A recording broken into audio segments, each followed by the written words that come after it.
message. If you're wondering why I'm dressed like a nurse, it's because I am one. I really care more than anything about two things. That's health and education. And I am here to make sure you get as much of both of those as you can for as free as possible. And this is the learning lab, also known as my kitchen. I need to clean my kitchen, and I decided I was gonna clean it today, but I thought before I did that, maybe I'd give you guys a taste of what my kitchen actually looks like on a normal day. A little bit of this is to make you feel better about how your kitchen looks right now. All right, let's see what's going on here. The first thing in my kitchen, our family calls it the uh-oh counter, and this is where we leave our little uh-ohs that are on their way out the door because they have to get back into the car. Often there are things like Amazon returns, hello. And today we also have ginger rhizomes. Oh yeah, I gotta do something with those. They've been there more than a day. They've been there more than 2 days. They might even have been there 7 days. I've spritzed them with water a few times because I'm afraid they're gonna die. Can rhizomes die? I'm not even sure. Those need to go in the ground. All right, let's see what else we've got going on in here. We've got, avocados, yum, onions, good, we can eat those. What is cooking here? That is sauerkraut that's been fermenting just over 2 weeks. Do you think it's ready yet? I don't know. I tasted it at 2 weeks and it just wasn't sour enough. We've got some apples. Yeah, the apples are a little uh-oh too. I bought them thinking people would eat them. See, if I only show you this one, you might be fooled and think they're good apples, but over here you can tell, that's an apple that's been sitting around a little too long, huh? This guy, I can't even remember what his name is. I know they use it to make fufu. What is it? Some sort of tuber. Yeah. Anyway, what else we got going? Compost. Yum. Yep, that's gonna go out to feed the black soldier fly larvae. I like to put it in a glass container that's see-through because that will remind my family that they should be putting stuff into it, but also then I have to look at it. I don't know, that might not be the best thing. Over here, marshmallows, reminding me to eat the marshmallows. And in here we have, oh dear, we've got some brownies in there that need to get eaten up. I think I might be able to take care of that today. All right, what else we got?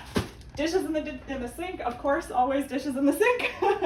And then over here, what's going on? That is watermelon that's been drying for entirely too long, and you can tell it's still not quite ready yet. It's still got a little bit of moisture on the top there, but I'll tell you what, that stuff is delicious. Watermelon is such a high water content in it that when you dehydrate it and you take all that water out of it, all that's left behind is watermelon sugar, and it is just like candy. It's so yummy. All right, what else do we have going on? Can you believe this is a honeydew melon? I didn't even know they came that big. Wow. And then what's here? This one's fun. This is acorns.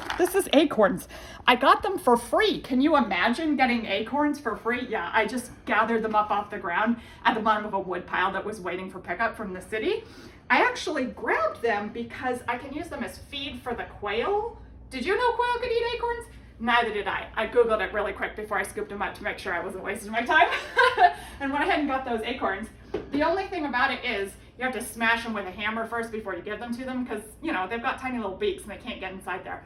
But that was the best part. I'm telling you what, I think of myself as a smart person, but I needed to smash acorns open. What did I do? I made a big old pile of acorns on the ground and I just slammed a rubber mallet right in the middle of it. What did they do? You know what they did, don't you? They went everywhere. Of course they did. So then I backed up, I changed my hypothesis, and I started again with 2 acorns. That worked much better. All right, let's see what else we have here. Canning pot is out from the latest canning project. I only learned to can about 30 days ago. I think I did my first project. Let's see, what is this? This is September 24th. So yeah, not even 30 days ago, I canned my first thing ever in the world, and now look what's happened.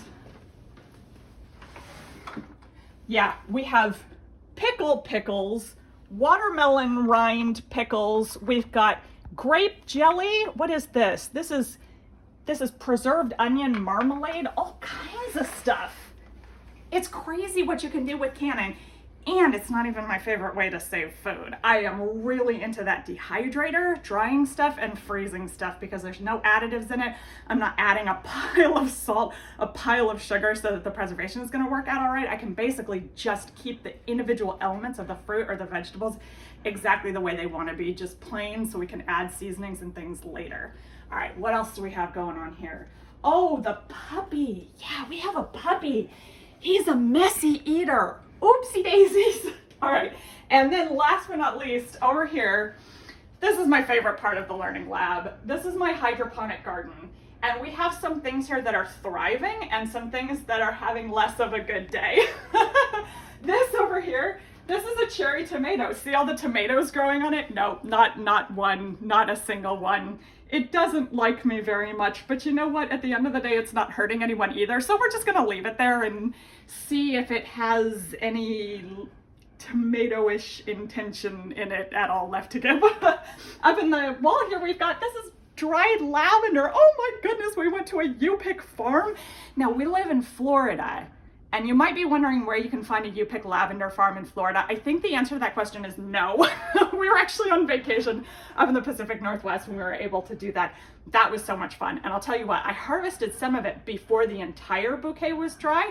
All I did, I'm gonna tell you what, I grabbed it like this and then I just thumped it on the heel of my hand here. I just thumped the bouquet like that and the lavender just fell right off of it. I actually have a jar right here to show you what that looks like.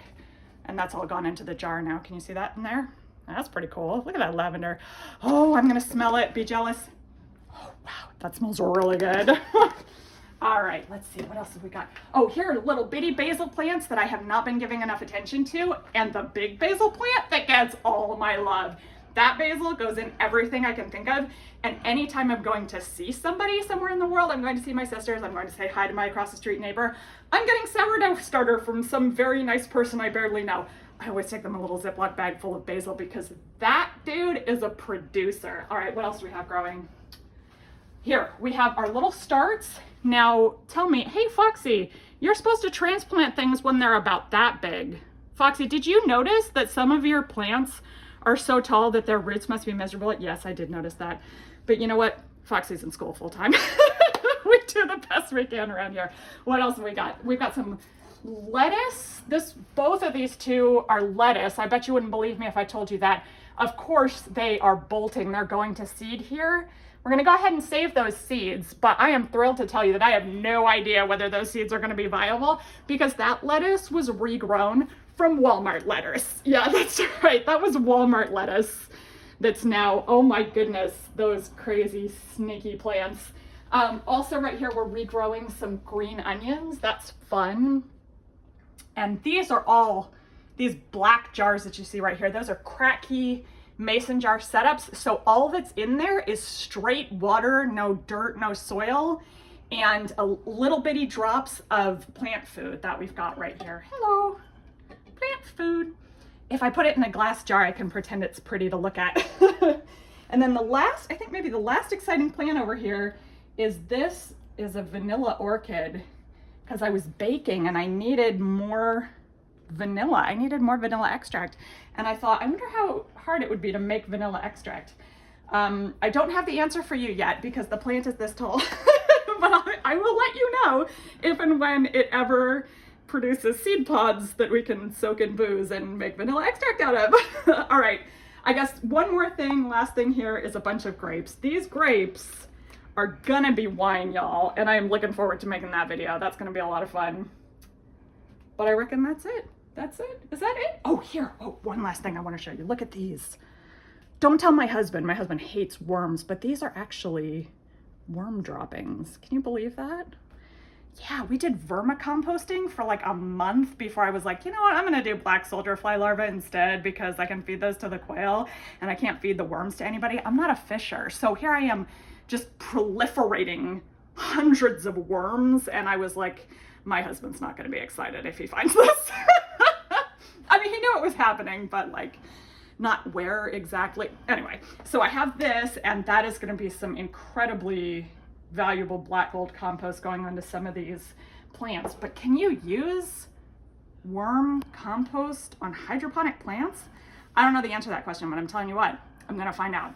Anyway, this is my kitchen, the learning lab. Thank you for joining me today. I'm so glad you came to visit me on my channel. I love you guys. Mwah!